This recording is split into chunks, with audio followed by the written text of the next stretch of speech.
Good morning class 9th social geography chapter 4 climate volume second है बेटा इसका। तो climate control the next topic. Climate control में कैसे क्लाइमेट को कंट्रोल किया जाता है, उसके क्या करेक्टरिस्टिक्स हैं, क्या क्या एलिमेंट्स हैं उसके। तो there are 6 major control of the climate. 6 major control हैं क्लाइमेट के। मतलब क्लाइमेट क्रिएट कैसे होता है, क्लाइमेट कैसे एक समान रहता है, कैसे बदलता है, उसके 6 मेजर कंट्रोल हैं। मतलब नियंत्रण जो हैं, हमें कैसे हम उनका कंट्रोल करेंगे, वो नेचर है, नेचर में है, नेचुरल है, नॉट ह्यूमन मेड। ओके, तो फर्स्ट ऑफ ऑल क्या है? पहला लैटिट्यूड, लैटिट्यूड।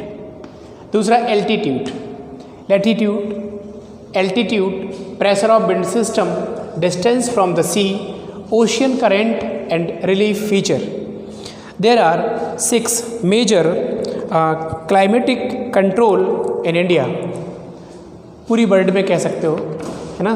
कहीं ना कहीं हम लोग भारत का मानसून पढ़ने जा रहे हैं, भारत का, इंडिया का क्लाइमेटिक कंट्रोल पढ़ने जा रहे हैं। तो जो लैटिट्यूड है हमारा और एल्टीट्यूड हमारा, इन पे जो लैटिट्यूड और एल्टीट्यूड का जो इम्प्रेशन है वो कहना चाहिए कर्वेचर ऑफ द अर्थ, जो कहना चाहिए कि अमाउंट ऑफ द कहना चाहिए कि जो समर है, सर्दी गर्मी बरसात का जो मौसम है, वो कहना चाहिए कि इस पे डिपेंड करेगा, काय पे? लैटिट्यूड और एल्टीट्यूड पे कहना चाहिए वो करेगा, डिपेंड करेगा। बात क्लियर? इसके बाद जो solar energy receive varies according to the latitude and altitude. तो जो है कहना चाहिए कि amount of the solar energy लिखा हुआ है the due to curvature of the earth के कर्वेचर से कहना चाहिए amount of the solar energy latitude और एल्टीट्यूड के अकॉर्डिंग सन की जो है एक वो बदलती है। हमें कहना चाहिए कि सोलर एनर्जी हमें रिसीव होती है वेरियस प्लेसेस पे, कई स्थानों पे। सपोज दैट आप एरिड रीजन चले जाइए, राजस्थान, विंड और सोलर एनर्जी के एबोंडेंट जो है रिसोर्सेज अवेलेबल हैं, लेकिन वहाँ पे इंफ्रास्ट्रक्चर की कमी हो गई। कमी का मतलब है गवर्नमेंट अगर थोड़ा सा ध्यान दे उस तरफ, किस तरफ? सोलर एंड विंड एनर्जी को से बिजली बनाने की तरफ, तो हम कहीं ना कहीं ज़्यादा सफल कारगर होंगे। और वैसे ही हमारे एक्सपर्ट बोलते हैं कि stop the use of coal and gases.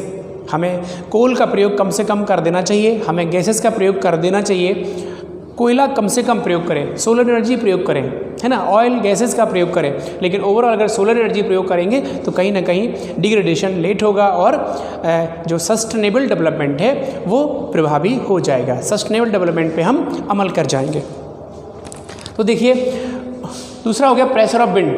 Pressure of wind system totally monsoon पर डिपेंड करता है। अगर प्रेशर ऑफ विंड का प्रेशर सपोज करो कि in the summer high pressure in the कहना चाहिए कि अपने यहाँ हाई प्रेशर, साउथर्न में हाई प्रेशर और यहाँ पे low pressure. In the plain area of India the low pressure create in the summer. तभी तो गर्मी है, क्योंकि हवा नहीं है तो गर्मी है। और in the summer in the southern reason और ओशियन पे हाई प्रेशर होता है, तब हाई प्रेशर क्रिएट होता है हमारे ओशियन पे। थोड़ा ध्यान से सुनिएगा, जब हाई प्रेशर ओशियन पे करंट वो क्लियर होता, मतलब क्रिएट होता है, तो वो जो प्रेशर ऑफ विंड है, हवा की जो दिशा है, हवा की जो डायरेक्शन है, वो समुद्रों से होकर निकलती है ऊपर से। तब जो है कहना चाहिए कि इंडियन ओशियन के ऊपर से हवा गुजरी तेज़ रफ्तार से, तो हॉट ओशियन के ऊपर से हवा निकली, तो मॉइस्चर लेके जाते हैं, मॉइस्चर लेके इंडिया की तरफ घुसती। देखो, ये है साउथर्न, ये है नॉर्दर्न, है ना, ये ईस्ट और ये west, east west, south north. तो कहीं जब यहाँ से इंडियन ओशन आपको पता है साउथर्न में है, साउथर्न मोस्ट पार्ट, तो यहाँ से अगर ये क्रिएट हवा जो है गरम समुद्र के ऊपर से गुजरेगी, तो ये मॉइस्चर लेके आएगी। अब बात क्लियर हो जाएगी कि pressure of wind in which direction, किस दिशा में है, किस डायरेक्शन में है हवा की गति। हवा की गति जिस डायरेक्शन में होगी, हम उसी भी डायरेक्शन को कहना चाहिए, हम उस डायरेक्शन में कहना चाहिए कि पानी मॉनसून उसी डायरेक्शन में जाएगा। नहीं समझे मेरी बात को? फिर से सुन लीजिए कि अगर हॉट ओशियन के ऊपर से हवाएं गुजरेंगी और हवाओं की जो डायरेक्शन है वो जिस तरफ होगी, मॉनसून उसी तरफ चला जाएगा। कभी कभी ऐसा अनाउंस होता है टेलीविज़न पे, रेडियो पे, किसी न्यूज़ चैनल पे कि बहुत जल्द जो है दिल्ली में बारिश होगी, मूसलाधार बारिश होगी, और फिर कह देंगे कि नहीं दिल्ली के बजाय जो है पानी मध्य प्रदेश में बरस गया, भोपाल में जोरदार बारिश हुई, क्योंकि जो मानसून की जो कहना चाहिए प्रेशर ऑफ विंड, हवा की जो रफ्तार थी, जो गति थी, वो रुक गई। नेचर ने मतलब वो नेचुरली होता है, तो वो अगर धीमी पड़ गई और जहाँ पे धीमी पड़ी वहीं पर मॉइस्चर पानी को रिलीज़ कर देगा, तो पानी बरसात होने लगती है, उसी को कहते हैं बरसात। तो कहीं ना कहीं प्रेशर ऑफ विंड का बहुत बड़ा सिस्टम। डिस्टेंस फ्रॉम सी का मतलब होता है समुद्र से दूरी। डिस्टेंस फ्रॉम सी में अगर सपोज दैट यहाँ पे हम साउथर्न में हैं, साउथर्न से हम यहाँ पे आ रहे हैं, कहाँ पे, नॉर्दर्न में आ रहे हैं, साउथर्न से नॉर्दर्न में आ रहे हैं, तो यहाँ का जो टेम्परेचर होगा और यहाँ के टेम्परेचर में होगा वो ह्यूज डिफरेंस होगा। साउथर्न में नॉर्मल टेम्परेचर होगा, क्योंकि जैसे हम समुद्र की तरफ बढ़ते चले जाएंगे, समुद्र की तरफ टुवार्ड्स द सी, तो टेम्परेचर डिक्रीज़ करता चला जाएगा, नॉर्मल की तरफ हो जाएगा। और जैसे हम इससे डिस्टेंस बढ़ेगी, नॉर्दर्न की तरफ बढ़ेंगे, तो वो टेम्परेचर थोड़ा इंक्रीज़ होगा। और कहते हैं कि गर्मियों में नॉर्दर्न पार्ट में बहुत गर्म होता है, ठीक है ना। तो इसके बाद ड्यू टू द ये हो गया ओशन करंट, रिलीफ फीचर, ऊंचाई। रिलीफ फीचर में ओशियन करंट, समुद्री जो ओशियन करंट हैं, इनसे भी जो कहना चाहिए कि टाइड्स वगैरह आते हैं, मानसून पे प्रभावी होता है। इसके साथ relief feature also the effective of the climate control. Relief feature का मतलब होता है अगर हम ऊंचाई पे जाएंगे, ठीक है, बहुत ऊंचे पे जाएंगे, तो वहाँ का टेम्परेचर, और जब प्लेन में होंगे तो वहाँ के टेम्परेचर में ह्यूज डिफरेंस होगा। जितना ऊंचाई पे जाते हैं टेम्परेचर कैसा होता है, नीचे आता है। ऊंचाई पे जाएंगे टेम्परेचर नीचे आएगा, है ना, टेम्परेचर कम होता चला जाएगा। बात मेरी समझ गए, बढ़ेगा नहीं। ऊंचाई पे जाएंगे टेम्परेचर डिक्लाइन हो जाएगा। अब सुनिए, अब जैसे ही due to curvature of the earth the amount of solar energy, अब यहाँ पर हम बात कर रहे हैं सीधे यहाँ पर हम बात कर रहे हैं किसकी, यहाँ पर हम सीधे बात कर रहे हैं किसकी, अगर हम यहाँ पे सोलर एनर्जी रिलीज की हम बात करें, तो due to curvature of earth the amount of solar energy भी रिलीज़ होगी। दूसरी चीज़, अगर इक्वेटर से पोल की तरफ जाते हैं, इक्वेटर से पोल की तरफ जाते हैं, तो भी हम इक्वेटर पे सामने सूरज होगा, इन फ्रंट ऑफ सन होगा, तो कहीं ना कहीं उसके पे जाएंगे किसकी तरफ, पोल की तरफ जाएंगे, तो भी टेम्परेचर क्या हो जाएगा। देखिए लगा इक्वेटर की तरफ जो इंडियन मानसून, इसमें देखिए जो टेम्परेचर है वो पोल की तरफ जाने से ये टेम्परेचर डाउन की निशान बना हुआ, डाउन मतलब डिक्रीज़ होगा। मतलब देखो ये है हमारा बीचों बीच इक्वेटर, यहाँ से हम ऊपर की तरफ जाएंगे पोल की, ये तो है नॉर्थ पोल, इसकी तरफ जाएंगे या साउथ पोल की तरफ जाएंगे तो टेम्परेचर डिक्रीज होता चला जाएगा। तो यहाँ पे पहाड़ों पे पहुँच गए, यहाँ पे कोस्टल पे पहुँच गए। ओवरऑल आपको समझ में बात आ जानी चाहिए कि ऊपर जाएंगे तो हम हिल्स पे पहुँच जाएंगे तो भी वहाँ ठंडा होता है। वो कह रहा है hills are cool over here. Hills जो है, जो पहाड़ी क्षेत्र है वो कूल है, वो बहुत ही ठंडा है ना। इक्वेटर में हम गर्मी होती है क्योंकि इन फ्रंट होता है सूरज। इसके बाद मॉनसून विंड। अब sailor came into India. Sailor मतलब व्यापारी जो होते थे, जो आते थे भारत में, वो according to direction of wind, according to direction of wind ये सेलर्स हमारे भारत में आते थे, तो दे बेनिफिटेड, उनको ये सब बेनिफिटेड होते थे, उनको ये सब फ़ायदे मिलते थे किसके, हवा के डायरेक्शन के। मतलब अगर उन्होंने कह दिया, उन्हें पता है कि Indian monsoon is unique, India का मानसून यूनिक है, पता है कि गर्मियों में ओशियन में हाई प्रेशर और मैदानी क्षेत्रों में लो प्रेशर होगा, तो वो हाई प्रेशर से लो प्रेशर की तरफ जो है सेलर्स अपने आराम के साथ उसमें चले आते थे, कोई उस पर वो नहीं होता था खर्चा। तो उन्हें पता था कि अब गर्मियों में हम वहाँ जाएंगे। In which direction of the year, वो ईयर का मतलब साल नहीं, हवा, ईयर की जो डायरेक्शन जिस तरफ होगी वो सेलर्स उसी की तरफ चले जाएंगे। तो अकॉर्डिंग टू द कहना चाहिए प्रेशर ऑफ विंड और direction of the air, year नहीं कहते, ईयर कहते हैं, ठीक है। दूसरी चीज़, pressure and wind system depend करता है लैटिट्यूड और एल्टीट्यूड पे।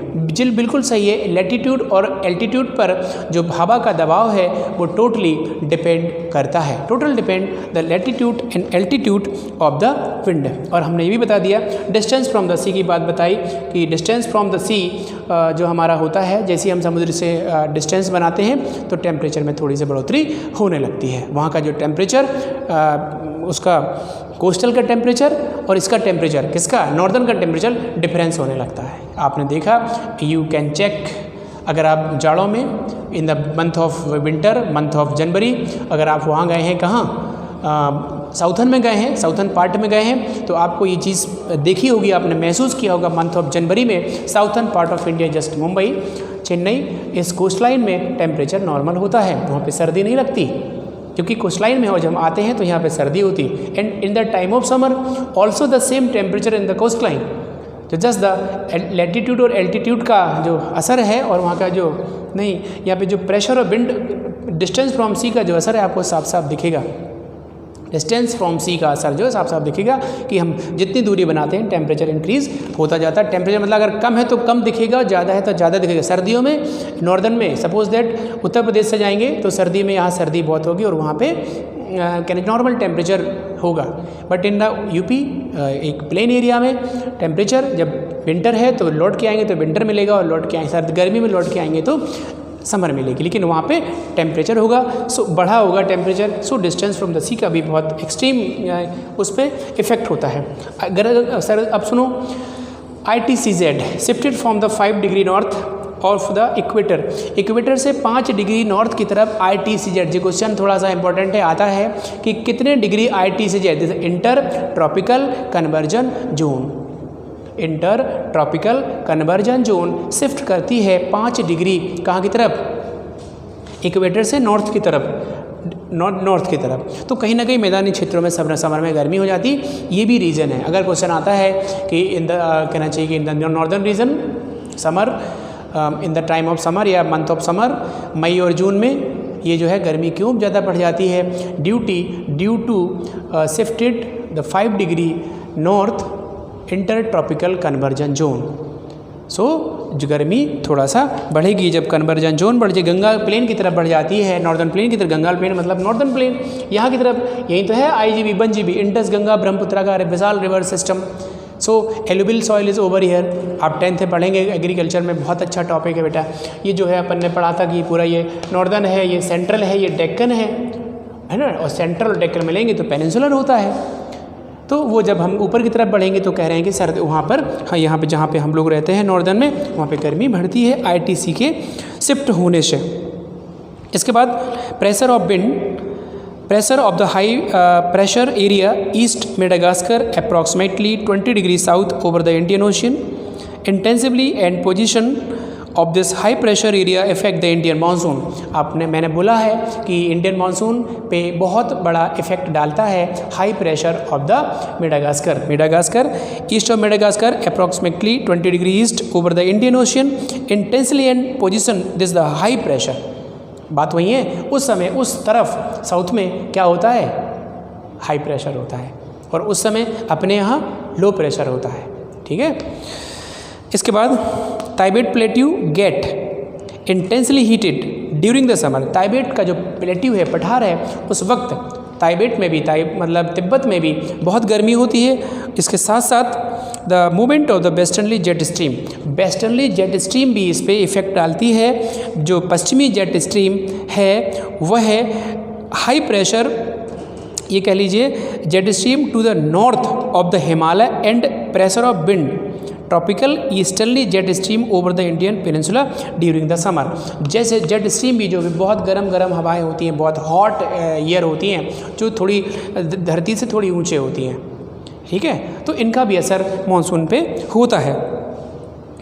The tropical Deccan Indian ocean experience low pressure but in certain year these is the reverse in the pressure condition.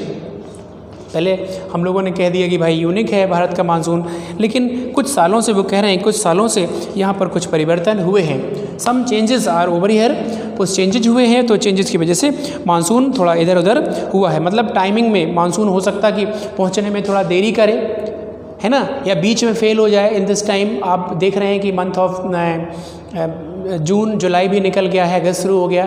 The highest rainfall होने का, एक डीपेस्ट रेनफॉल होने का month है, लेकिन मानसून फेलियर की वजह से, प्रॉपर मानसून ना होने की वजह से तो थोड़ी सी चेंजिंग आई है।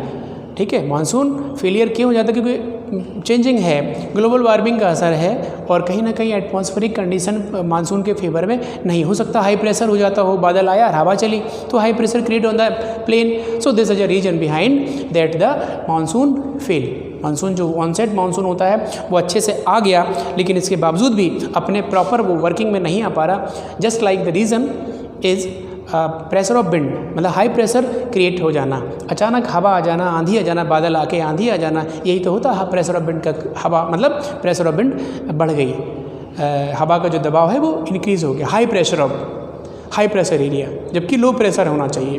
तो कहीं ना कहीं ये चीज़ नहीं होना चाहिए। मानसून के समय लो प्रेशर रहे ताकि प्रॉपर इंडिया में बरसात हो, प्रॉपर इंडिया में ये सारी की सारी चीज़ें अपन को यहाँ हो। और क्योंकि हम जो हमारी एग्रीकल्चर है वो totally depend on the onset of the monsoon. So monsoon की जो करेक्टरिस्टिक्स हैं वो एक एक्यूरेसी होने, मतलब एक ठीक से होनी चाहिए, प्रॉपर बरसात होनी चाहिए ताकि एग्रीकल्चर डिपेंडेंसी देश प्रॉपर जो है ग्रोइंग कर पाए। तो thank you guys.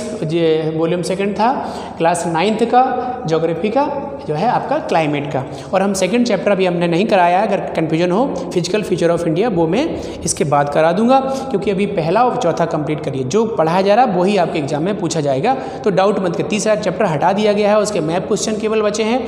Physical feature अभी हम कराएंगे, कोई इशू नहीं है बेटा। तो ये नोट्स करिए, मैं नोट्स भेज रहा हूँ और क्वेश्चन आंसर भी हम भेज देंगे, है ना। और NCERT के क्वेश्चन आंसर भी आप करते रहिए, क्योंकि ओवरऑल सारा का सारा कुछ भी आपको रुके ना, कुछ रहे ना, कुछ भी ना छूटे, है ना। स्कूल यही चाह रहा है, स्कूल एडमिनिस्ट्रेशन, कि आपका बेहतर से बेहतर जो है होमवर्क कंप्लीट हो जाए, आप अच्छे मार्क्स लाएं। Thank you so much.